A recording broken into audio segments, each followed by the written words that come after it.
Brainrot C. I had booked a room at a Marriott just off the highway, a simple overnight stop on my way to Denver.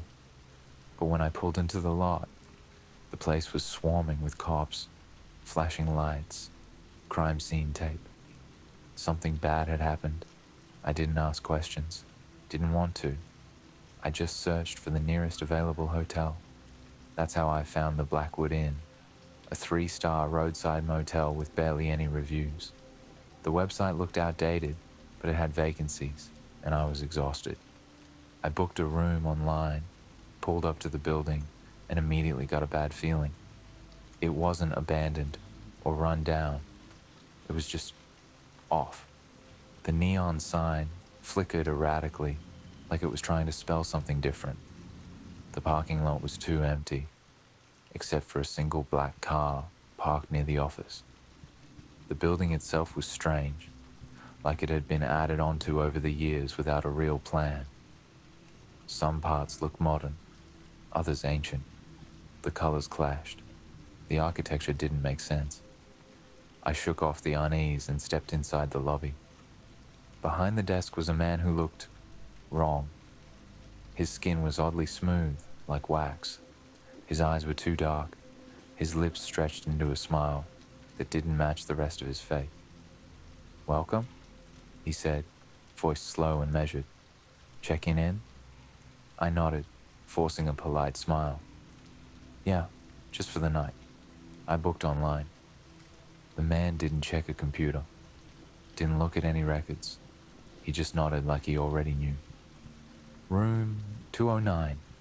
He slid a key across the counter. An actual key, not a card. The metal looked old, the numbers engraved rather than printed. "Enjoy your stay."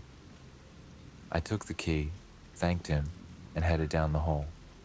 The hallway was too long. I don't mean it felt long. I mean it was long. Much longer than it should have been. The hotel only had 2 floors, and I'd seen the building from the outside. It wasn't big, but somehow the hall stretched on forever. The carpet was damp in some places.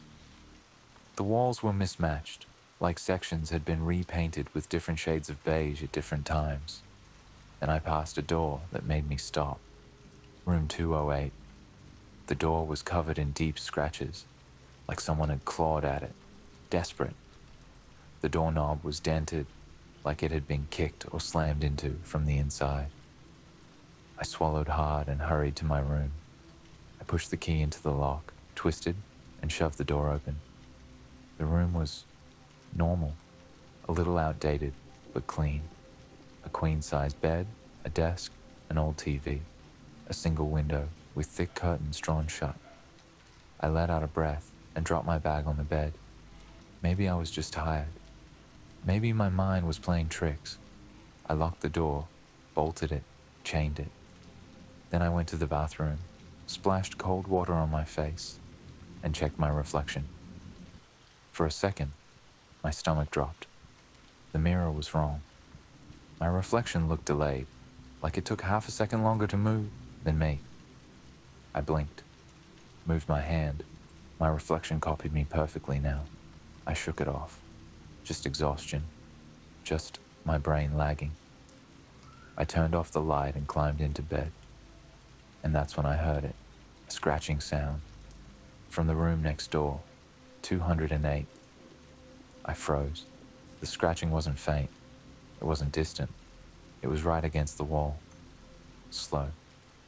Uneven. Like someone was dragging their nails down the other side. I swallowed hard and tried to ignore it. Probably a rat. Or bad pipes. Old hotels always had weird noises. Then it stopped. Silence. For a long time, I just lay there, my heart thudding. I was being stupid, freaking myself out over nothing. I pulled the blanket up, rolled over and shut my eyes. Then, thump. My eyes snapped open. Thump. Thump. Someone was knocking. Not at my door. At the wall.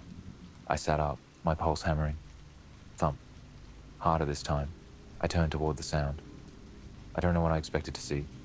Just a blank hotel wall, I guess. but there was a dent, a bulge, right where the sound had come from, like something had hit it from the other side. The air felt wrong, heavy, like the room was smaller than before. Then, from the other side of the wall, I heard a whisper. Help me. Every hair on my body stood up. The voice was soft, fragile, but desperate. I swallowed hard, my mouth dry. Hello? I called. My voice barely sounded like mine. No answer. I hesitated, then climbed out of bed and pressed my ear to the wall. Silence. Maybe I had imagined it. Maybe I was dreaming. Then, bang! I jumped back as the whole wall shook. The dent was bigger now, like something had slammed against it with full force. I stumbled toward the door, every nerve in my body screaming. I grabbed my phone, flipped on the flashlight, and rushed into the hallway. I turned toward room 208. The door was wide open. I stood there, staring into the dark room. The light from my phone barely cut through the blackness. The air was thick, heavy, wrong. Then I saw them. At first, they just looked like smudges on the carpet, dark stains leading from the doorway into the room. But as I stepped closer, my stomach turned. They were footprints, wet, bare footprints, leading inside. And then I saw something else. A hand, pale, motionless, sticking out from behind the bed. A dead hand. I took a step back, my breath catching in my throat. And then, the hand moved. I couldn't breathe. I couldn't move. The hand twitched once, fingers barely curling, like whoever it belonged to was trying to grasp at something. I wanted to run. Every instinct in my body screamed at me to get the hell out of there. But I couldn't look away. Then, from deep inside the room, I heard it. A wet, shuffling sound, like something dragging itself across the carpet. My flashlight flickered, just for a second, and in that second, the hand was gone. I staggered back, heart slamming against my ribs. The footprints on the carpet, they were moving. The damp imprints were appearing one by one, inching toward me. Something was crawling toward the door. I took one last look inside, and I saw it. A shape, low to the ground, too long, too thin. Its limbs were wrong, bending the wrong way, fingers stretching too far as it pulled itself forward. It wasn't walking, it was dragging itself, and its face. Oh God, it didn't have one. Just smooth, pale skin, stretched where its features should be. No eyes, no mouth, just a blank, empty face, twisting toward me like it could see me anyway. And then it moved fast. It lunged. I turned and ran. I tore down the hallway, my bare feet slamming against the damp carpet. I didn't look back. I didn't stop. I sprinted straight to the lobby, my breath ragged, my whole body trembling.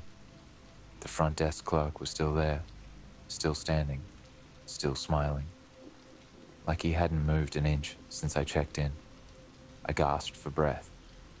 There's someone in that room. 208 factorial, something's wrong. Call the cops. He blinked at me, slowly. Then, with that same too wide smile, he said, "There is no room 208. My stomach dropped. I turned towards the hallway I had just come from. It was different, shorter, like it had never been long at all. And there was no room 208. Just a smooth, unbroken wall where the door had been. I took a step back. My head spun. My heart hammered so hard I thought I might pass out. I turned and ran out the front doors, into the night. I didn't stop, didn't look back. I jumped into my car, hands shaking so badly I could barely get the keys in the ignition. The second the engine roared to life, I floored it, speeding away from that motel as fast as I could. I didn't stop driving until the sun started to rise. Only then did I pull into a gas station, park, and finally let myself breathe. I sat there, staring at my reflection in the rearview mirror, trying to convince myself it was over. Then, in the dim morning light, I saw it. A single, wet footprint on the back seat floor mat, right behind my seat.